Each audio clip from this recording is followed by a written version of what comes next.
Imagine your brain is a car. Your IQ can be thought of as the car's engine, determining how far and fast you can move along a straight road or process information. In reality, however, the roads we travel down are full of bends, signposts, and traffic. Every day we encounter different rules, people, tasks, and information. Just like a car, our brains must be able to steer, changing how we respond and act in different situations. This is our cognitive steering. Our research has identified that there are 4 levers that you can pull to effectively steer. Steering our trust of others allows us to regulate how available, supportive, and reliable we assume others will be. Just like a car, over time, our cognitive steering can develop biases in how it steers the road ahead. We may develop a bias toward either high or low trust of others. Meet Tash. Tash has a bias toward high trust of others, meaning she assumes that people will give her attention, approval, and support. This makes her effective in situations where she has to learn a new skill, work in a team, or follow a leader.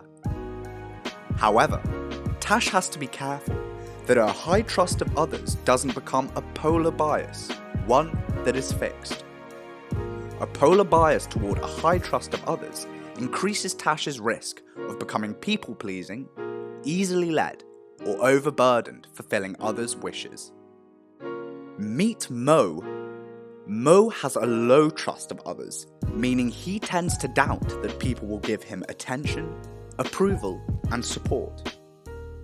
This means he is great at exercising caution, holding others to account, or being critical and discerning. However, Mo also has to be careful that his low trust of others doesn't become a polar bias.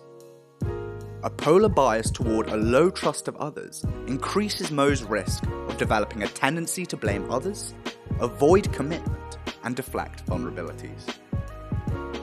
Now, let's meet John. John knows that to be socially and emotionally effective, he must be able to steer his trust of others from context to context, matching every situation. For example, faced with learning a new skill or working collaboratively in a team, John can steer toward a higher trust of others. On the other hand, in situations when a decision requires more evidence or when considering the consequences before making a commitment, John can steer toward a lower trust of others.